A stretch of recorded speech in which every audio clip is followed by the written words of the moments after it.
Okay, good evening, good evening. Welcome everyone. We're right now going to be doing day number 2 of learning the Sefer Hamitzvos of the Rambam. We are not yet ready to begin actually learning the count of the mitzvahs. We're still in the introduction of the Rambam, the Akdama, which is really, really interesting. A lot of fascinating ideas here. But it's also going to be a little bit longer than usual. It's going to be a little bit of a longer share today. Here's what we have. Sefer Mitzvahs. We're here to give account of the 613 mitzvahs of the Torah. And we know that there are 613 mitzvahs of the Torah. That is a tradition that comes from the beginning of the Jewish nation. From Mount Sinai, the Jews always knew we have 613 mitzvahs in the Torah. We even know how many are positive mitzvahs, mitzvahs aseh, 248, and how many are negative, the prohibitions. The mitzvahs leisaseh, those are 365. But how do you get to 613? What exactly are the specific mitzvahs? 248 and 365. How do you get there? What the Rambam says is that is actually a pretty difficult thing to do. And it needs a science, it needs a formula. You need to have a certain rules and principles that you follow, and that somehow if you use all these principles consistently, you will get to the magic number of 613 in a way that actually has a rhyme and a reason. Now, what the Rambam says is that he has seen the earlier works that make an attempt to get to the 613 mitzvahs of the Torah, and mainly the Rambam calls out the most primary version before him, the Bahag, the Baal Halachas Kedelis. And the Rambam really does not like what the Bahag presents as the 613 mitzvahs. The Rambam feels that it is totally inconsistent. There's lack of consistency. There's lack of any rhyme and reason. And the Rambam therefore figured out the science of how to get to 613 with 14 principles. And you see, as we're going to see in a moment, the Rambam he really wants consistency. He wants it to make sense. Don't just cherry pick 613 statements until you get to the magic number. The number has to make sense, and has to make sense how you got there. So 14 principles. Let us begin. Today we're going to be learning the first three out of 14 principles. And if you will use these principles and study the Torah, you will reach the magic number of 613. Here we go. Principle number 1 is like this. Don't count non-scriptural mitzvahs. There's mitzvahs that come directly from the Torah. They were given by Hashem on Har Sinai to Moshe Rabbeinu. And then there were mitzvahs that come from the sages, legislated at a later point by the sages, by the rabbis. Now, the Rambam says, only count the ones which come from the Torah directly. Don't count the mitzvahs that were instituted at a later point by the sages. Now, the Rambam says, you may think that's pretty obvious, because what does the Talmud say? When the Gemara tells us that there are 613 mitzvahs, the Gemara clearly says that there were 613 mitzvahs that were given to Moshe on Sinai. So it seems pretty clear that it has to be mitzvahs that come from Sinai. But the Rambam says, but he sees the earlier works that they do include some rabbinic mitzvahs in the count of the 613 mitzvahs. So the Rambam says this shouldn't have to be mentioned. This should be pretty obvious and pretty self-understood, but no. If it's a rabbinic mitzvah, it's not counted. What's a rabbinic mitzvah? There are a lot of rabbinic mitzvahs. A lot of Jewish traditions actually rabbinic. It is not biblical in nature. For example, we're just coming from Purim, reading Megillah. Obviously, the reading Megillah is not found in the Torah. The Torah does not prophesy that at a later point we're going to have a clash with Haman, and there's going to be a miracle, and therefore we should read Megillah. It doesn't speak about that. Same thing with Hanukkah. Hanukkah was added at a much later point in Jewish history by the sages of that time. It was legislated into an annual Jewish commemoration and celebration of Hanukkah. But this is not something which comes from the Torah. Don't count those things. Now the Rambam says like this. You may think that maybe you should count these mitzvahs. Why? And maybe this is the reason why indeed some of the other works include rabbinic mitzvahs in the count of 613. Because it's very interesting. What do we say before we light the menorah? And what do we say before we read the Megillah, for example? We actually say the blessing, Baruch atah Hashem, Elokeinu melech haolam, asher kedishanu b'mitzvos v'tzivanu. We thank Hashem for commanding us and sanctifying us with this mitzvah. Now, one second. Did Hashem actually command us to light the menorah? No. It's not Hashem who gave us the commandment. It was the rabbis in a much later point, after Hashem already gave us the whole Torah. Same thing with reading Megillah. Did Hashem tell us to read the Megillah? No. It was legislated by the sages of that time. So why do we say that blessing of Asher Kedishanu b'mitzvos v'tzivanu, that Hashem is the one who commanded us these mitzvahs? So this is a question the Gemara asks. And the Gemara says, because really, it ultimately comes from Hashem. Why? Because there's a mitzvah in the Torah, there's a verse, that says that a Jew shall not deviate from what the sages direct us, not to right, not to left. Don't change. We have to listen to the directives and the legislations and the institutions of the sages. And for that reason, when we read Megillah, we're not just following the mitzvah of the sages, we're listening to Hashem, we're listening to God, because God is the one who told us to listen to the sages. So the Rambam says, I guess that's where they're making the mistake. They're using this Gemara, this idea, that really all mitzvahs come from Hashem, even the rabbinic mitzvahs, and they're saying, okay, so let's count it as part of the 613 mitzvahs. But the Rambam says that doesn't work. Why doesn't it work? It's very simple. The Rambam says there are thousands of rabbinic legislations. There are both legislations from the sages of mitzvahs that we do and also mitzvahs that we don't do. Additional prohibitions that were added on by the sages. The Rambam says you got to be consistent. Either you count these or you don't count these. If you count them, you have thousands. And obviously you're way past the number 613. So you can't count them. And the Rambam is actually very bothered by the fact that the other works, the earlier works, the Bahag, etc., they cherry pick some mitzvahs from the sages, some rabbinic mitzvahs they include, and the rest they don't include. So the Rambam says you got to choose. Are you including all of them or including none of them? So the Rambam says, therefore, it is pretty obvious you can't count any of them. And the Rambam says that this is such a clear and foolproof principle of how to count the mitzvahs that no thinking person could have any doubt of the truth of this principle. That's the very first principle. All right, moving right along to principle number 2. Principle number 2 is that any additional mitzvahs or any details of mitzvahs that were learned out using the 13 tools of derivation are not counted as a mitzvah. Okay, so here we have a new concept. The mitzvahs in the Torah, the way they're written in the Torah, are actually very bare bone. The mitzvahs don't give a lot of detail.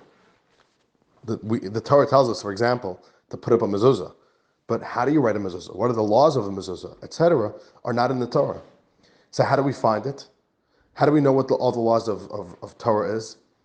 And the answer is that, and the Rambam speaks about this at length in his introduction to his commentary to the Mishnah, which we spoke about a little bit about yesterday. The way it works is that when Hashem gave Moshe the Torah on Har Sinai, on Mount Sinai, Hashem also gave Moshe a toolbox, 13 tools, and with these 13 tools, they're tools to extract and derive additional details and laws using these 13 tools. And really, this is the bread and butter of what is happening in Gemara, in the Talmud. It is sages using this divinely given toolbox, 13 tools. Each one of these tools work differently. And you could apply these 13 tools to any verse, any word, and even any letter in the Torah, and you will uncover and you'll be able to extract additional laws, additional details, and additional mitzvahs. Now, this is something which our very first sage, Moshe Rabbeinu, was the very first one who did this and showed the Jews how to do this art form. And he derived thousands of laws using these 13 tools that Hashem gave him. And this is really the essence of how Judaism and Halacha develops, using these 13 tools of derivation, the Yud Gimel Mides Sha'atayra Nedreshes Behem. The Rambam says, any mitzvah which is learnt, extracted using these tools are not one of the 613 mitzvahs. And again, the Rambam uses the exact same logic. Because if you're going to say that these are part of the 613 mitzvahs, you will be left with thousands and thousands of mitzvahs. And that takes you way past the limit of 613. So obviously, this is a principle that tells you it can't be this way. And the Rambam again calls out his predecessor, the Bahag.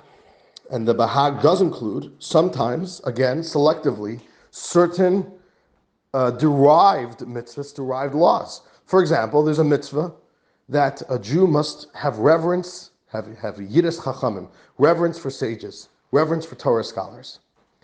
But the Rambam says, don't count that as a mitzvah. Why not? Because it doesn't say that explicitly in the Torah. We learned it out from one of these tools of derivation. The Torah only says we shall fear and have reverence of Hashem. But the word, the verse that says we should fear Hashem, es Hashem lekecha tira, has the word es. The word es always is adding something. And the Gemara says, es l'rabis talmidei chachamim. The word es in this verse, we should have reverence of Hashem, also teaches us to have reverence of the Torah scholars. But it doesn't say this mitzvah. This detail doesn't say this clearly in the Torah. So don't count it as one of the 630 mitzvahs.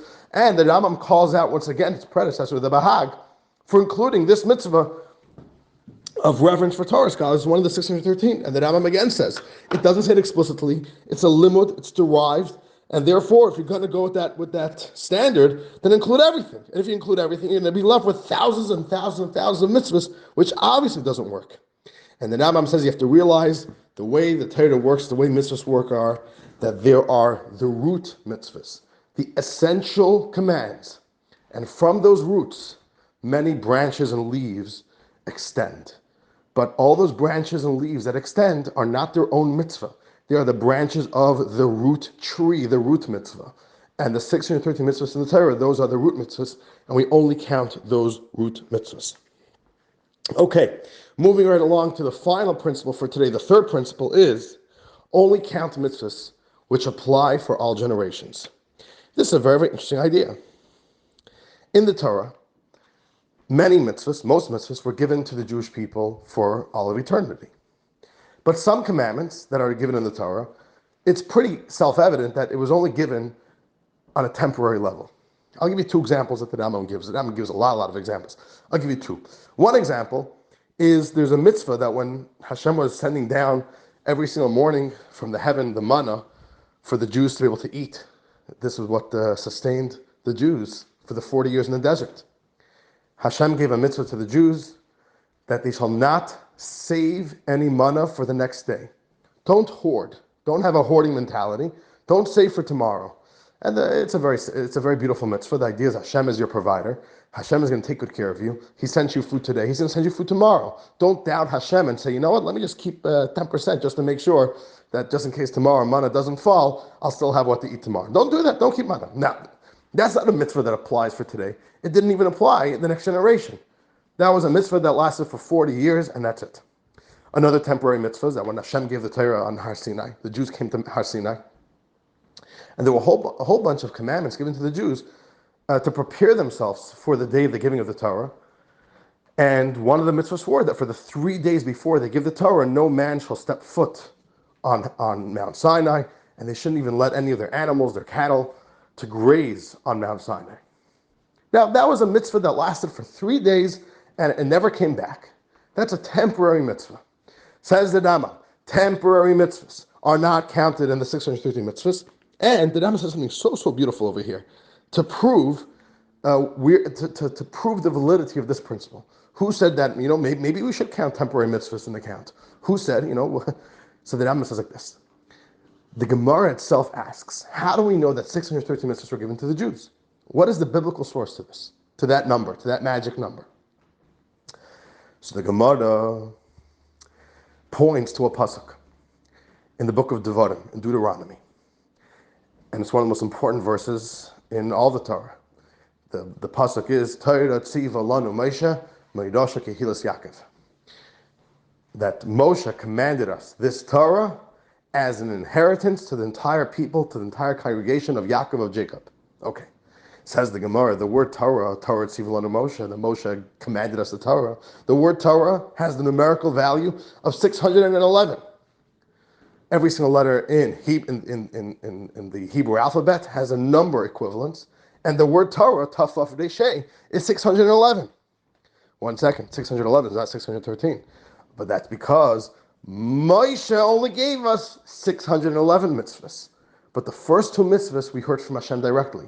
Anechi Hashem Lekecha, I am the Lord your God, and Le'iti Lecha Lekim Acherim, you shall not have any other gods. That didn't come from Moshe, that came from Hashem. Hashem himself said those two mitzvahs. So Moshe gave us 611, plus 2 from Hashem is 613. And this is the hint within the Torah that there are 613 mitzvahs. Now says the Rambam, look at that verse.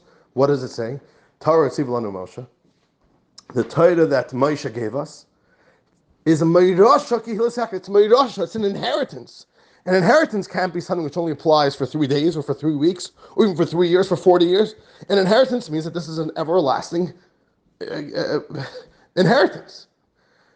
So that itself tells you that the Torah that Moshe gave us, and this verse itself teaches us that there are 613 mitzvahs. The 613 mitzvahs are only mitzvahs which are an inheritance to all the Jewish people, not just a mitzvah that was given to one generation. And that is the Rambam's proof. So we have here this third principle, and again, the Rambam says that he's a little bit shocked because his predecessor, the Bahag, makes this mistake. And he does include some, again, selectively, some of these temporary mitzvahs, and he includes them in the count of 613. And the Rambam is very, very bothered by that. And the Rambam says that obviously doesn't work, because if you will count how many temporary mitzvahs Moshe Rabbeinu gave to the Jewish people, just from when he became a prophet of the Jewish people until Moshe Rabbeinu passed away, it's about 300. More than 300, the Rambam says. And if you count all those 300, once again, it takes you way past 613. And the Rambam calls out his predecessor once again and says that my predecessor, the Bahag, he cherry picks. He struggled how to get to the number 613. So therefore, he takes some of these temporary mitzvahs and brings them in as fillers. And the Rambam says that's obviously no good. You're just using these out to help you get to the magic number, but without any consistency, without any science, without a system, without a formula. And the Rambam says, therefore, I disagree with that. I argue on that. And this is the third principle: don't count any temporary mitzvahs. And dear friends, that is our Sefer Hamitzvos for today. Once again, 17-minute voice note. Thank you all for joining along the ride. Tomorrow, once again, we're going to have another larger Sefer Hamitzvos. But once again, very, very fascinating concepts, taking us on a few more principles from the Rambam. Have a wonderful evening. Have a wonderful day. And thank you for joining along on this journey to learn Sefer Hamitzvos together. Sei gesund.